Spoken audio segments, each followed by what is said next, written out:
Shitanshu TV. संसद का budget सत्र चल रहा है।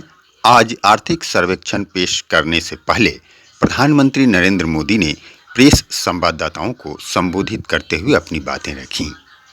संसद परिसर में संवाददाताओं को संबोधित करते हुए प्रधानमंत्री ने जो बातें कहीं वो आप भी सुनिए। कल राष्ट्रपति जी का उद्बोधन 140 करोड़ देशवासियों के आत्मविश्वास की अभिव्यक्ति था। 140 करोड़ देशवासियों के पुरुषार्थ का लेखा जोखा था और 140 करोड़ देशवासी और उसमें भी ज्यादातर युवा उनके एस्पिरेशंस को रेखांकित करने का बहुत ही सटीक उद्बोधन सभी सांसदों के लिए कई मार्गदर्शक बातें भी कल आदरणीय राष्ट्रपति जी ने सदन में सबके सामने रखी है। सत्र के प्रारंभ में ही और 2026 के प्रारंभ में ही आदरणीय राष्ट्रपति जी ने सांसदों से जो अपेक्षाएं व्यक्त की हैं, उन्होंने बहुत ही सरल शब्दों में राष्ट्र के मुखिया के रूप में जो भावनाएं व्यक्त की हैं, मुझे पूरा विश्वास है कि सभी माननीय सांसदों ने उसको गंभीरता से लिया ही होगा और ये सत्र अपने आप में बहुत ही महत्वपूर्ण सत्र होता है। ये बजट सत्र है।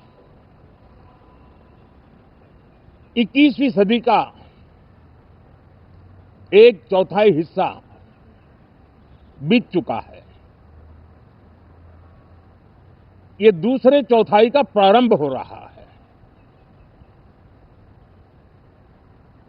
और 2047 विकसित भारत के लक्ष्य को प्राप्त करने के लिए ये महत्वपूर्ण 25 वर्ष का दौर आरंभ हो रहा है और ये दूसरे क्वार्टर का, इस शताब्दी की दूसरे क्वार्टर का ये पहला बजट आ रहा है और वित्त मंत्री निर्मला जी देश की पहली वित्त मंत्री ऐसी हैं, महिला वित्त मंत्री ऐसी हैं जो लगातार 9वीं बार देश के संसद में बजट प्रस्तुत करने जा रही है। ये अपने आप में एक गौरव पल के रूप में भारत के संसदीय इतिहास में रजिस्टर हो रहा है। साथियों, इस वर्ष का प्रारंभ बहुत ही पॉजिटिव नोट के साथ शुरू हुआ है। आत्मविश्वास भरा हिंदुस्तान आज विश्व के लिए आशा की किरण भी बना है, आकर्षण का केंद्र भी बना है। इस क्वार्टर के प्रारंभ में ही भारत और यूरोपियन यूनियन का फ्री ट्रेड एग्रीमेंट आने वाली दिशाएं कितनी उज्जवल है, भारत के युवाओं का भविष्य कितना उज्जवल है, उसकी एक झलक है। ये free trade for ambitious Bharat है। ये free trade for aspirational youth है। ये फ्री ट्रेड फॉर आत्मनिर्भर भारत है। और मुझे पक्का विश्वास है, खास करके जो भारत के मैन्युफैक्चरर्स हैं, वे इस अवसर को अपनी क्षमताएं बढ़ाने के लिए करेंगे। और मैं सभी प्रकार के उत्पादकों से यही कहूंगा कि जब भारत यूरोपियन यूनियन के बीच मदर ऑफ ऑल डील्स जिसको कहते हैं, वैसा समझौता हुआ है, तब मेरे देश के उद्योगकार, मेरे देश के मैन्युफैक्चरर्स,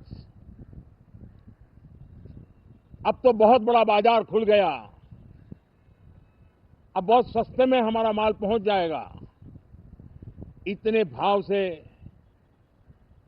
वो बैठे न रहे। ये एक अवसर है और इस अवसर का सबसे पहला मंत्र ये होता है कि हम क्वालिटी पर बल दें। हम अब जब बाजार खुल गया है तो उत्तम से उत्तम क्वालिटी लेकर के बाजार में जाएं। और अगर उत्तम से उत्तम क्वालिटी लेकर के जाते हैं तो हम यूरोपियन यूनियन के 27 देशों के खरीदारों के पैसे ही कमाते इतना नहीं, क्वालिटी के कारण से हम उनका दिल जीत लेते हैं और वो लंबे अरसे तक प्रभाव रहता है उसका, दशकों तक उसका प्रभाव रहता है। कंपनियों का ब्रांड देश के ब्रांड के साथ नए गौरव को प्रस्तावित कर देता है और इसलिए 27 देशों के साथ हुआ ये समझौता हमारे देश के मछुआरे, हमारे देश के किसान, हमारे देश के युवान, सर्विस सेक्टर में जो लोग विश्व में अलग अलग जगह पे जाने के उत्सुक हैं, उनके लिए बहुत बड़े अवसर लेकर के आ रहा है। और मुझे पक्का विश्वास है एक प्रकार से कॉन्फिडेंट, कॉम्पिटिटिव और प्रोडक्टिव भारत की दिशा में ये बहुत बड़ा कदम है। साथियों, देश का ध्यान बजट की तरफ होना बहुत स्वाभाविक है, लेकिन इस सरकार की ये पहचान रही है रिफॉर्म, परफॉर्म एंड ट्रांसफॉर्म। और अब तो हम रिफॉर्म एक्सप्रेस पर चल पड़े हैं, बहुत तेजी से चल पड़े हैं।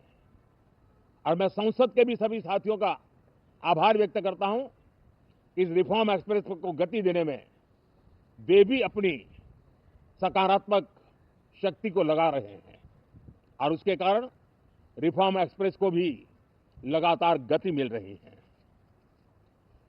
देश लॉन्ग टर्म पेंडिंग प्रॉब्लम्स अब उससे निकल करके लॉन्ग टर्म सॉल्यूशंस के मार्ग पर मजबूती के साथ कदम रख रहा है। और जब लॉन्ग टर्म सॉल्यूशंस होते हैं तब प्रेडिक्टेबिलिटी होती है जो विश्व में एक भरोसा पैदा करती है।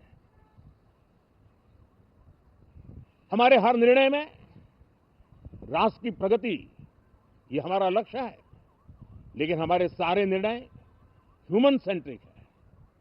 हमारी भूमिका, हमारी योजनाएं ह्यूमन सेंट्रिक है। हम टेक्नोलॉजी के साथ स्पर्धा भी करेंगे, हम टेक्नोलॉजी को आत्मसात भी करेंगे, हम टेक्नोलॉजी के सामर्थ्य को स्वीकार भी करेंगे, लेकिन उसके साथ साथ हम मानव केंद्रीय व्यवस्था को जरा भी कम नहीं आंकेंगे।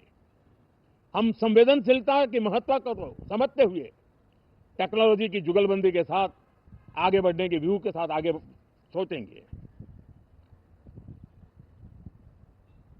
जो हमारे टीकाकार रहते हैं साथी,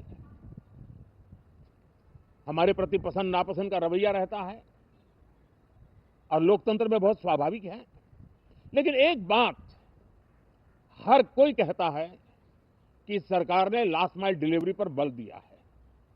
योजना फाइलों तक नहीं, लाइव तक पहुंचाने का प्रयास रहता है और यही हमारी जो परंपरा है उसको हम आने वाले दिनों में रिफॉर्म एक्सप्रेस में नेक्स्ट जनरेशन रिफॉर्म के साथ आगे बढ़ाने हैं। भारत की डेमोक्रेसी और भारत की डेमोग्राफी आज दुनिया के लिए एक बहुत बड़ी उम्मीद है।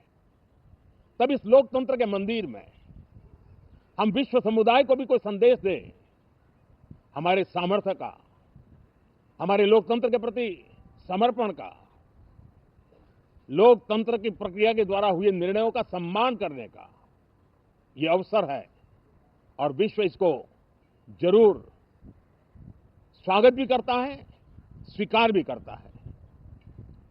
आज जिस प्रकार से देश आगे बढ़ रहा है, आज समय व्यवधान का नहीं है, आज समय समाधान का है। आज प्राथमिकता व्यवधान नहीं है, आज प्राथमिकता समाधान है। आज भूमिका व्यवधान के माध्यम से रोते बैठने की नहीं है, आज हिम्मत के साथ समाधानकारी निर्णयों का कालखंड है। मैं सभी माननीय सांसदों से आग्रह करूंगा कि वे आएं, राष्ट्र के लिए आवश्यक समाधानों के दौर को हम गति दें, निर्णयों को हम शक्ति दें और लास्ट माइल डिलीवरी में हम सफलतापूर्वक आगे बढ़ें। साथियों, आप सबका बहुत बहुत धन्यवाद, बहुत बहुत शुभकामनाएं।